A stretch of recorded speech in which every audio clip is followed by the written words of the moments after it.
Dear students, we have already discussed the story of village Palampur through economics, and probably I have finished this lesson.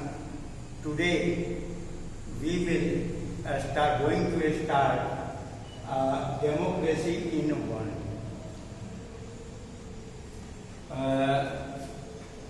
दुनिया में mostly country democracy की ओर झुकाव रखता है, लेकिन एक पुराने विचारधारा के खिलाफ आंदोलन कर उस विचारधारा को समाप्त करना और एक नए विचारधारा को लाना, यह इतना आसान काम नहीं है। अगर हम बात करें पिछले 2000-3000 साल का, तो बिफोर एंशिएंट पीरियड जब स्टोन एज था, उस समय भी हमारा समाज विभिन्न वर्गों में बटा हुआ था और उस समय भी वैसे लोगों का एक छत्र राज होता था जो किसी न किसी रूप में समर्थवान होते थे।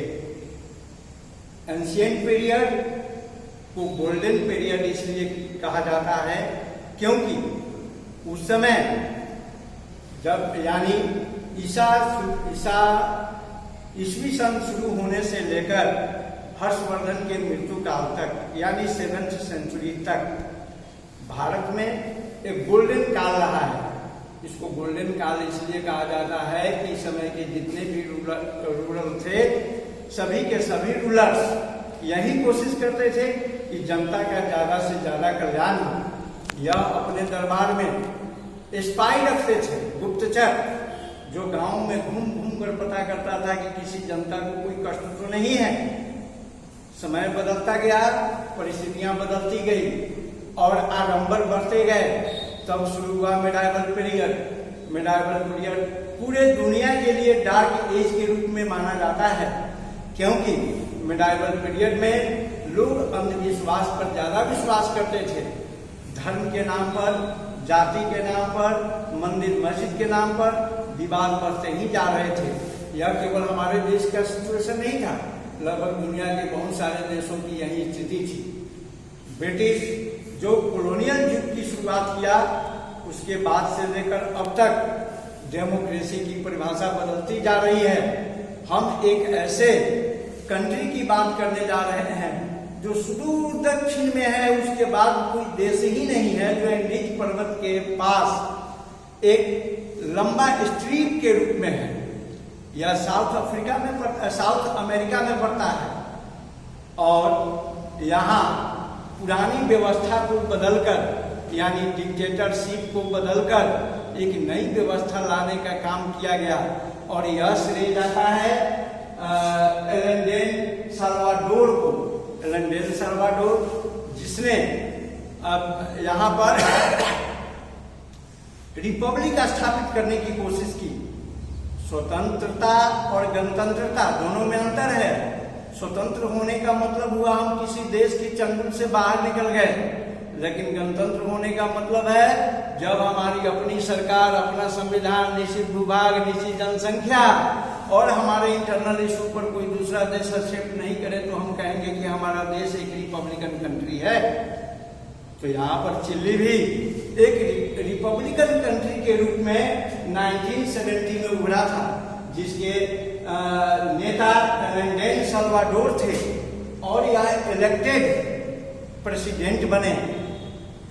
इनके देखरेख में इस चिली का विकास दिनानुदिन बढ़ता गया। लोग काफी संतुष्ट थे। यह साल्वाडोर ने यह व्यवस्था की कि गरीब घर के बच्चे बिना दूध पिए स्कूल नहीं जाएंगे और सभी बच्चे को दूध की व्यवस्था की गई। बच्चों के लिए भोजन की व्यवस्था की गई। एजुकेशन पर फोकस किया गया।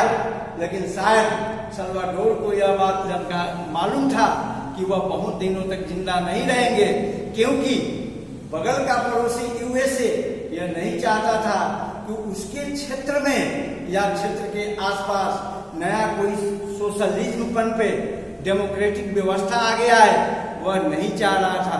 इसलिए अमेरिका का प्रयास था कि वहां पर डिक्टेटरशिप बहाल हो, जबकि वहां के लोगों की इच्छा थी कि नहीं, डिक्टेटरशिप नहीं बल्कि सोशलिज्म बेस्ड डेमोक्रेसी स्थापित हो। शायद ऐसा लगता है कि एलन सल्वाडोर को मालूम था कि अब कुछ घंटे के बाद उन्हें कैप्चर कर लिया जाएगा और जान से मार दिया जाएगा।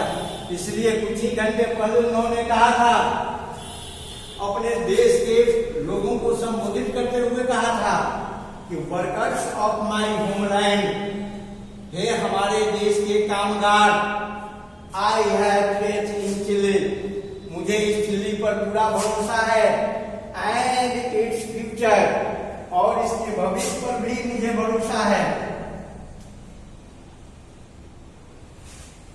चिलियंस विल ओवरकम दिस डार्क, मुझे पूरा उम्मीद है कि चिली और चिली में रहने वाले लोग एक दिन इस अंधकार युग से जरूर प्रकाश युग में आएंगे।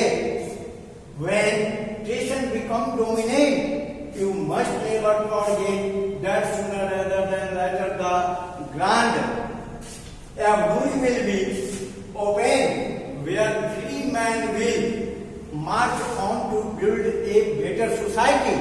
उन्होंने यह अनुमान व्यक्त किया कि वह दिन दूर नहीं है जब चिली का एक एक जनता अपने को स्वतंत्र महसूस करेगा, खुलकर सड़कों पर घूमेगा और अपना काम करेगा। यही था संबोधन राष्ट्र के नाम एलन सल्वाडोर का। तुरंत एक घटना घटी 11 सितंबर 1973 को। यह घटना असाधारण घटना थी। इसमें अमेरिका का प्रमुख हाथ माना जाता है, यूएसए का। वह नहीं चाहता था कि यहाँ पर सोशलिज्म बेस्ड डेमोक्रेसी स्थापित हो, इसलिए वहां एक जनरल अगेस्टो नाम का व्यक्ति जो कमांडर इन चीफ था, उसने तुरंत इनको अरेस्ट किया, एलन सल्वाडोर को, उनकी हत्या कर दी और गद्दी पर अपना अधिकार कर लिया। अब चिली डेमोक्रेटिक कंट्री नहीं रहा, और फिर से वह दूसरे के हाथ में चला गया और फिर से वहां डिक्टेटरशिप बहाल हो गई। एक बार यदि सुख की जिंदगी कोई जनता जी ले, उसके बाद अगर कष्ट की जिंदगी जीना हो तो वह काफी जलील होना पड़ता है। वहां की जनता इस चीज को बर्दाश्त नहीं कर रही थी। समय समय पर देश के अंदर किसी न किसी कोने से इस मिलिट्री शासक के विरोध में आवाजें उठ रही थी, चारों तरफ अशांति फैली हुई थी। ऐसी ही परिस्थिति में जब जनरल अगेस्टो पिनोचेट को लगा कि अब हम बहुत दिन तक शासन नहीं कर पाएंगे, तो उन्होंने एक नई व्यवस्था दी जिसका नाम है रिफरेंडम। अब यहाँ पर हम लोगों को समझना पड़ेगा कि यह रिफरेंडम क्या है।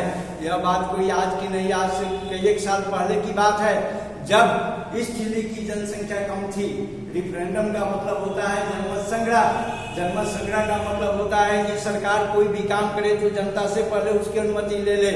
मोर देन 50% पीपल अगर उसके पक्ष में है तो वह काम होगा, लेस देन 50% अगर है तो उससे कोई असर पड़ने वाला नहीं है। लेकिन मोर देन 50% यदि यह कहता है कि सरकार के द्वारा बनाई गई नीति वैध नहीं है, तो सरकार को उस नीति को फिर से वापस लेना पड़ेगा। इसी को हम लोग रेफरेंडम कहते हैं। तो यहाँ पर यह मिलिट्री शासक रेफरेंडम लाया, जनता से अनुमति मांगी, जनता ने इसको इनकार कर दिया। तब इसके समझ में आ गई बात कि अब बहुत दिनों तक मेरी सरकार चलने वाली नहीं है और अब हम यहाँ शासन नहीं कर सकते हैं। लेकिन एक छोटा सा शेर से हम इसको बतलाना चाहते हैं। कौन जाने रहस्य प्रकृति का यह अनोखा हाल, छुपा कर रखती है गुदरी में बड़े कीमती लाल। यह बहुत चेतार्थ हुआ चिली में। इसी मिलिट्री शासक की बेटी जिसका नाम था माइकल बेंचलेट, जो माइकल बेंचलेट पिनोचेट की बेटी थी, अगस्टो पिनोचेट की बेटी थी। इसके मन में देश सेवा की भावना चरम सीमा पर थी। यह भली भांति जान चुकी थी कि अब चिली की जनता डिक्टेटरशिप को बर्दाश्त नहीं करेगी, इसलिए वह बिल्कुल डेमोक्रेसी माइंड लाकर डेमोक्रेसी व्यवस्था को अपनाकर चिली को फिर से सुख शांति देने का प्रयास किया और वह इलेक्टेड प्रेसिडेंट के रूप में वहां पर चुनी गई चिली में। और तब से लेकर अब तक चिली के डेमोक्रेसी में काफी कुछ सुधार हुआ है और दुनिया का एक सुदूर जगह और सुदूर देश वहां पर भी डेमोक्रेसी अपना वास्तविक रूप दिखा रहा है। तो अब अगले क्लास में हम चिली की बात आज किए हैं, फिर अगले क्लास में हम यह बताने का प्रयास करेंगे कि डेमोक्रेसी धीरे धीरे धीरे धीरे पूरे दुनिया में कैसे फैला। इस चैप्टर में हम लोग लेनिन का भी नाम लेंगे और कार्ल मार्क्स का भी नाम लेंगे। जो व्यक्ति यहाँ नाम दिया गया है एलेन सल्वाडोर, यह व्यक्ति सोशलिस्ट व्यक्ति था। इस पर कार्ल मार्क्स का बहुत ज्यादा प्रभाव था। कार्ल मार्क्स एक ऐसे व्यक्ति का नाम है जिसकी भाषा दुनिया को समय समय पर हिला कर रख देती थी। यह मजदूरों का पक्षधर था। इसने कहा कि दुनिया के मजदूर एक हो, मजदूरों को खोने के लिए कुछ नहीं है, पाने के लिए विश्व है। इन सभी चीजों का प्रभाव एलेन सल्वाडोर पर गहरा पड़ा था और कमोबेश यही उद्देश्य लेकर माइकल बेंचेट जो डॉक्टर थी जनरल बैटलेट का, वह इसको पूरा करने का काम की। फिर हम इससे रिलेटेड और भी बातें अगले क्लास में इसकी चर्चा करेंगे। फिलहाल इतना ही, धन्यवाद।